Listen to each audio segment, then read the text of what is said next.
आज के इस ट्यूटोरियल में हम जो है गूगल क्लासरूम के प्लेटफॉर्म को देखेंगे, उसके बेसिक्स को जानेंगे और हम ये देखेंगे आप किस तरह अपनी पढ़ाई को इसके ऊपर मुकम्मल कर सकते हैं।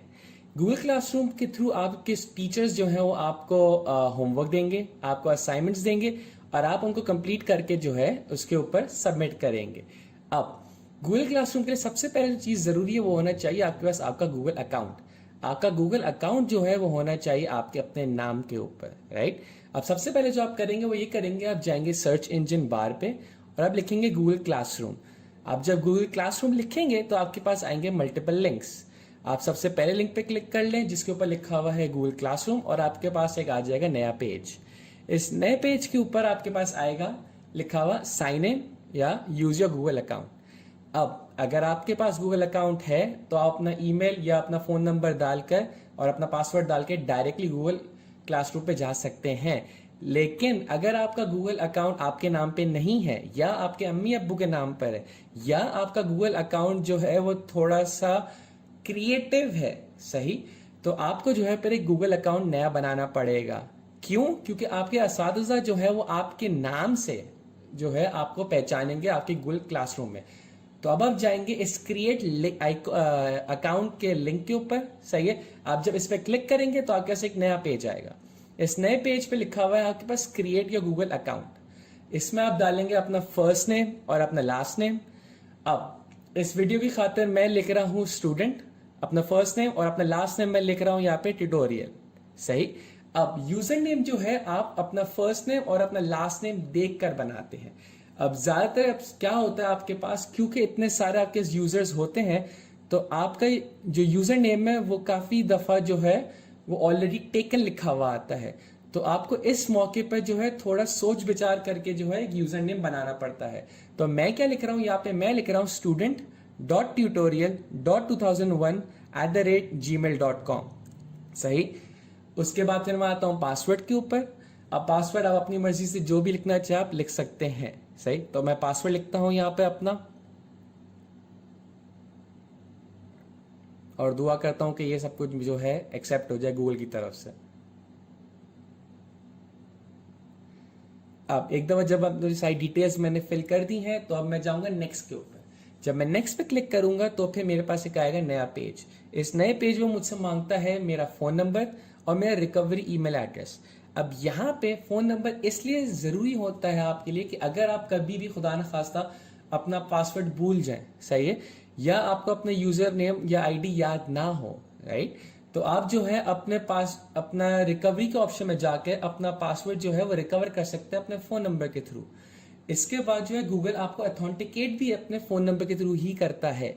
सिमिलरली इसी सिनेरियो में आपके पास जो है रिकवरी ईमेल एड्रेस आता है। अब रिकवरी ईमेल एड्रेस के अंदर भी जो है अगर आप अपना कभी पासवर्ड भूल जाएं या अपना यूजर नेम या आईडी भूल जाएं तो गूगल जो है आपको अपना नया पासवर्ड जो है वो रिकवरी ईमेल एड्रेस पे भेज देता है। उसके बाद आता है आपके पास आपका बर्थडे, आपका डे और आपका ईयर। अब इस वीडियो की खातिर मैं यहाँ पे लिख रहा हूं May 1st 2001। फिर उसके बाद आपके पास ऑप्शन आता है जेंडर, यहाँ पे मैं क्लिक कर रहा हूं मेल और इसके बाद मैं जाता हूं नेक्स्ट पर। इसके बाद आपके पास जो पेज आता है वो आता है आपके पास प्राइवेसी एंड टर्म्स का। अब इसके अंदर हम सब के सब यही करते हैं, ज्यादा सिचुएशन में हम नीचे जाते हैं और हम आई एग्री पे क्लिक कर देते हैं। आप जब आपने यहाँ पे सारे के सारे स्टेप्स कर लिए हैं तो अब आपका गूगल अकाउंट बन चुका है और अब आप आ जाएंगे गूगल क्लासरूम के पेज के ऊपर। जब आप गूगल क्लासरूम के इस पेज के ऊपर आएंगे, यहाँ पे अभी आपके कोई भी क्लास मौजूद नहीं है, तो आप जाएंगे टॉप राइट कॉर्नर पे और क्लिक करेंगे क्रिएट और ज्वाइन क्लास पर। जब क्रिएट और ज्वाइन क्लास पे क्लिक करेंगे तो आपके ऑप्शन आएगा ज्वाइन क्लास, क्रिएट क्लास। क्योंकि आप स्टूडेंट्स हैं तो आप क्लिक करेंगे ज्वाइन क्लास पर। आपके पास एक नया पॉपअप नोटिफिकेशन आ जाएगा जिसके अंदर आपको लिखना है अपना क्लास कोड। हर स्टूडेंट को उसका जो टीचर है वो एक देगा स्पेसिफिक क्लास कोड हर क्लास का, चाहे वो 8 हो, 9 हो, 10 हो, 11 हो, 4, 5, 6 हो, आपके पास हर क्लास का एक स्पेसिफिक कोड होगा। जब वो बच्चा ये क्लास कोड डालेगा तो उसके पास उसकी क्लास पूरी की पूरी सामने आ जाएगी। अब यहाँ पे मैंने डाला था ग्रेड 9 बायोलॉजी का कोड, सही। अब ये है मेरा ग्रेड 9 का पूरा क्लासरूम, राइट। अब जैसे कि आप देख सकते हैं मेरे पास टॉप लेफ्ट कॉर्नर पे लिखा हुआ है ग्रेड 9 बायो, उसके बीच में लिखा हुआ है पर स्ट्रीम, उसके बराबर में लिखा है क्लास वर्क, उसके बराबर में लिखा है पीपल। आप जब नीचे आएंगे तो आपके पास लिखा हुआ है ग्रेड 9 बायोलॉजी, उसके नीचे आपके पास लिखा हुआ है अपकमिंग। अब उसके नीचे आपके पास लिखा हुआ है, या उसके दरमियान आप कह सकते हैं लिखा हुआ है आपके पास शेयर विद योर क्लास। अगर आपको कोई भी क्लास के साथ कमेंट जो है शेयर करना है, एग्जाम्पल में यहाँ लिखता हूँ वेलकम। लेट्स सपोज मेरी ये पहली क्लास है और मैं पूरी क्लास को वेलकम करना चाहता हूँ, तो मैं यहाँ लिख दूंगा सिंपल वेलकम। अब ये कमेंट मेरे टीचर भी पढ़ सकते हैं और मेरे दोस्त भी पढ़ सकते हैं, सारे के सारे। हर वो बच्चा जो इस क्लास के अंदर मौजूद है मेरा कमेंट पढ़ सकता है। इसके बाद इस पूरे पेज पे आपके पास जो जो आपके पास इंफॉर्मेशन आपकी क्लास के मुताबिक है, सारी की सारी आपको नजर आएगी। चाहे वो आपकी पास्ट हिस्ट्री हो, चाहे वो आपके पास अपकमिंग असाइनमेंट्स हो, चाहे वो आपके पास कोई नया टॉपिक टीचर ने डाला हो, सब कुछ आपको इसमें नजर आएगा। फिर आप आते हैं मेन आइकॉन पे, वो है आपके पास क्लास वर्क। अब जब आपने क्लास वर्क पे क्लिक करेंगे, सही, अब आप देख सकते हैं आपके यहाँ पे लिखा हुआ है ट्रैक योर प्रोग्रेस। जब आप पहली दफा गूगल क्लासरूम खोलेंगे तो गूगल क्लासरूम खुद आपको जो है ट्यूटोरियल भी फराहम करेगा आपकी मदद के लिए। अब जब आप क्लास वर्क के ऊपर आते हैं, यहाँ पे आपके पास आपकी क्लास के सारे सब्जेक्ट लिखे हुए आएंगे। आपके लेफ्ट साइड पे लिखा हुआ है ऑल टॉपिक्स। अब यहाँ पे सिर्फ लिखा है biology, chemistry, Pakistan studies and English, सही। अब अगर आपके पास यहाँ पे उर्दू भी हो सकता है, आपके पास मैथ्स भी होगा, आपके पास यहाँ पे बेशुमार जो जो आप पढ़ते हैं सब्जेक्ट उस क्लास के, वो सारे के सारे आपके पास यहाँ पे होंगे। हर सब्जेक्ट के अंदर जो है उसका एक टॉपिक मेंशन किया गया है आपके पास। जैसे बायोलॉजी के अंदर ब्रीदिंग सिस्टम था, केमिस्ट्री में पीरियोडिक टेबल था, पाकिस्तान स्टडीज में रीजनल लैंग्वेजेस इंपॉर्टेंस है, मिनरल्स है, इंग्लिश के अंदर नैरेटिव है। अब एक एग्जाम्पल के तौर पे आपके पास इंग्लिश में नैरेटिव है और आपके पास राइट साइड पे लिखा है ड्यू डेट। अब मैं इस पे क्लिक करूंगा नैरेटिव ऐसे के ऊपर। अब जब मैं नैरेटिव ऐसे के ऊपर क्लिक करूंगा, सही, तो मेरे पास आ जाएगा मेरा पूरा असाइनमेंट जो मुझे मेरी टीचर ने दिया है। मैं इस पे क्लिक करूंगा व्यू असाइनमेंट और मैं आ गया अपने असाइनमेंट के पेज के ऊपर। जब मैं अपने असाइनमेंट के पेज के ऊपर आ जाऊंगा तो आपको नजर आ रहा है स्क्रीन के ऊपर कि मेरा असाइनमेंट मेरे सामने लिखा हुआ है, सही। सबसे जो अहम बात है वो है आपके पास due date. Due date is right now आपके पास लिखी हुई है ड्यू May 29th 11:59 PM। याद रखें, अगर आपकी ड्यू डेट निकल गई तो आपका जो काम है वो लेट वर्क कहलाएगा। अगर आपका काम लेट है तो अभी टीचर के हाथ में कि वो आपके मार्क्स जो है काट सकते हैं, क्योंकि आपने काम जो है वो देर से सबमिट किया था। तो आपको इस मामले में बहुत एहतियात करनी होगी कि आपका जो है काम ड्यू डेट से पहले सबमिट हो। फिर उसके बाद नैरेटिव ऐसे लिखा हुआ है, फिर मैं नीचे क्वेश्चन लिखा हुआ है। अच्छा, उसके बराबर में आपको नजर आ रहा होगा लिखा हुआ है 30 पॉइंट्स। 30 पॉइंट्स बेसिकली मेरे मार्क्स हैं जो मेरे टीचर ने असाइन किए हैं इस असाइनमेंट के लिए। 30 भी हो सकते हैं, 10 भी हो सकते हैं, 100 भी हो सकते हैं। ये सब कुछ जो है टीचर के ऊपर है, वो कितने नंबर का आपको असाइनमेंट देना चाहे। फिर उसके बाद आपके पास आता है योर वर्क। अब योर वर्क के बराबर लिखा था असाइंड, यानी मुझको काम दिया जा चुका है मेरी टीचर की तरफ से। योर वर्क के नीचे लिखा है ऐड और क्रिएट। जब आप ऐड और क्रिएट पे आते हैं तो आपके पास यहाँ पे मल्टीपल ऑप्शंस आते हैं, Google drive, link, file, docs, slides, sheets और ड्राइंग्स। ये सारे के सारे तरीके हैं जिसके साथ आप जो है अपना असाइनमेंट सबमिट कर सकते हैं, सही। अब लेट्स सपोज अगर मैं क्लिक करता हूं लिंक के ऊपर। लिंक होता है बेसिकली आपके पास यूट्यूब का लिंक, कोई एडोब का लिंक, किसी भी फाइल का लिंक आपके पास जो आप अटैच करना चाहते हैं। फिर आप आता है फाइल। अब फाइल होती है बेसिकली आपके पास कोई भी ऐसा डॉक्यूमेंट जो आप अपने कंप्यूटर के ऊपर से या अपने गूगल ड्राइव के ऊपर से उठा के इस असाइनमेंट के तौर पे सबमिट करना चाहते हैं। तो मैं यहाँ पे आता हूँ, क्लिक करता हूँ select files from your device. अब डिवाइस का मतलब वो या तो मेरा कंप्यूटर या मेरा टैबलेट या मेरा सेल फोन, वो डिपेंड करता है किस चीज़ पे यूज़ कर रहे हैं। फिर मैं आया अपने स्टूडेंट वर्क पे और फिर मैंने किसी भी पिक्चर पे क्लिक कर दिया। अब जब मैंने पिक्चर पे क्लिक किया है, ये हुई है अभी मेरे पास सेलेक्ट। अब मुझे लाजमी इसको अपलोड करना है। अब हुई है मेरी फाइल अपलोड।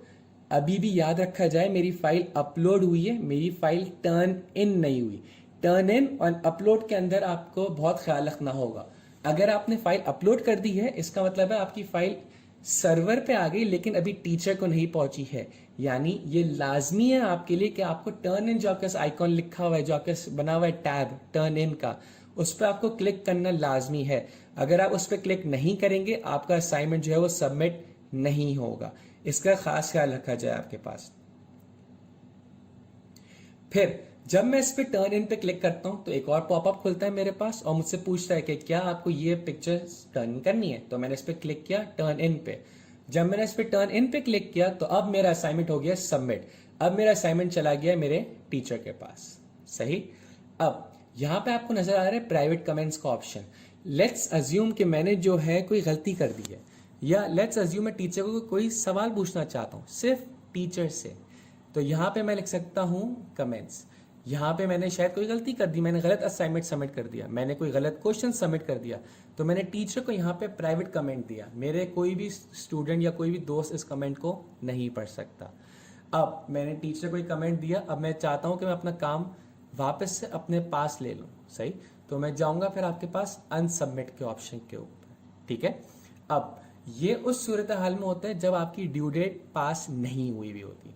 मैंने अनसबमिट पे क्लिक किया और मेरे पास एक और पॉपअप आया, मैंने अनसबमिट पे क्लिक किया और मेरा असाइनमेंट अनसबमिटेड हो गया।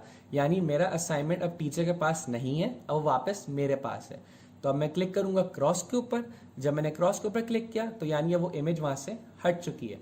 फिर मैं जाऊंगा ऐड और क्रिएट के ऊपर। अब जब मैं जाऊंगा ऐड और क्रिएट के ऊपर, अब मैं गया यहाँ पे डॉक्स के ऊपर। डॉक्स क्या होते हैं? डॉक्स होते हैं आपके पास बिल्कुल MS ऑफिस और MS वर्ड की तरह का एक एप्लीकेशन। जैसे आप MS ऑफिस या MS वर्ड इस्तेमाल करते हैं उसी तरह आपके पास गूगल डॉक्स होता है। सही। तो अब मैं यहाँ पे क्लिक किया मैंने गूगल डॉक्स के ऊपर और मेरे पास एक बिल्कुल वैसी फाइल खुलेगी जैसे मेरे अंदर जो है मेरे पास जो है MS ऑफिस या MS वर्ड के ऊपर खुलती है। अब ये डिपेंड करता है टीचर के ऊपर। क्या टीचर ने मुझसे जो है इमेज मांगी थी, क्या टीचर ने जो है मुझसे कॉपी पे काम मांगा था, क्या टीचर ने मुझसे जो है ऑनलाइन काम मांगा था। अगर उसने मुझसे जो है ऑनलाइन काम मांगा था तो मैं यहाँ पे लिख सकता हूँ, जैसे कि आप देख सकते हैं अपनी स्क्रीन के ऊपर। यहाँ पे मैंने जो मेरा असाइनमेंट है मैंने यहाँ पे टाइप किया। सही। अब जब मैंने यहाँ पे टाइप किया और अज्यूम करो मेरा काम हो गया है, तो अब मैं जाऊंगा आपके पास टर्न इन की तरफ, शेयर की तरफ नहीं, टर्न इन। अगर आप शेयर की तरफ क्लिक करेंगे तो कुछ और ऑप्शन पे ले जाएगा आपको। सही। आप क्लिक करेंगे टर्न इन के ऊपर। जब टर्न इन के ऊपर क्लिक करेंगे तो वापस वो आपको ले आएगा आपके असाइनमेंट के पेज के ऊपर। अब जब आप उस असाइनमेंट के पेज के ऊपर आ जाएंगे तो अगेन याद रखिएगा आपका असाइनमेंट अभी अपलोड हुआ है, टर्न इन नहीं हुआ। जब आपने टर्न इन पे क्लिक कर दिया अब आपका असाइनमेंट हो चुका है टर्न इन या सबमिटेड टू आपके टीचर के पास। अब आपके टीचर के पास आपका असाइनमेंट पहुंच चुका है। ठीक है। मैं वापस आता हूं आपके पास मेन पेज के ऊपर। जब मैं इस मेन पेज के ऊपर आता हूं मैं आपको वापस दिखाना चाह रहा हूं कि ये आपका मेन पेज है। जो भी आपका कोई नया होमवर्क आएगा, कोई नया असाइनमेंट आएगा, कोई नया क्विज आएगा, सब कुछ आपके पास जो है इसी पेज के ऊपर आपको नजर आएगा। अगर आप देखना चाहते हैं हर सब्जेक्ट का तो आप जाएंगे फिर क्लास वर्क के ऊपर आपके पास। ठीक है। अब मैं आपको एक बताना चाहता हूं एक और एप्लीकेशन जिसको हम कहते हैं कैम स्कैनर। अब कैम स्कैनर एक ऐसा एप्लीकेशन है जिसके थ्रू आप जो हो इमेजेस स्कैन करके अपलोड कर सकते हो डॉक्यूमेंट के फॉर्मेट में या इमेज के फॉर्मेट पे अपने असाइनमेंट के लिए। बहुत दफा क्या होता है बच्चे जो है वो असाइनमेंट बेहतरीन करते हैं, हर चीज बेहतरीन होती है, फुल नंबर वाला असाइनमेंट होता है, लेकिन इमेज जो है वो इतनी ब्लर्ड होती है या वो इतनी आपके पास अनक्लियर होती है कि टीचर को समझ में ही नहीं आता। अगर टीचर को या एग्जामिनर को समझ में नहीं आएगा कि आपने क्या लिखा है आपको नंबर नहीं मिलेंगे। तो उसके लिए हम जो आपको बोलेंगे वो है आपके पास कैम स्कैनर। इसके अलावा भी आपके पास बहुत सारे स्कैनर्स हैं जो आप यूज कर सकते हैं, जो आप इस्तेमाल कर सकते हैं। सही। अब वापस मैं अगेन आ गया आपके मेन पेज के ऊपर। सही। अगर आपको कोई भी क्वेरीज हो, कोई भी आप कुछ पूछना हो, आपके पास कुछ भी देखना हो कि आपके सब्जेक्ट में क्या हो रहा है या हो चुका है या कौन सा टॉपिक कवर हो चुका है आपके पास। सही। तब अगेन आप आएंगे क्लास वर्क के ऊपर अपने पास। अगर आपको कोई भी मसला पेश है, अगर आपको कोई भी क्वेश्चन पूछना हो, सवाल पूछना हो अपने इस गूगल क्लासरूम के हवाले से, तो अपने टीचर से आप पूछ सकते हैं। वो लोग आपके लिए हमेशा हाजिर हैं। खुश रहें, आबाद रहें।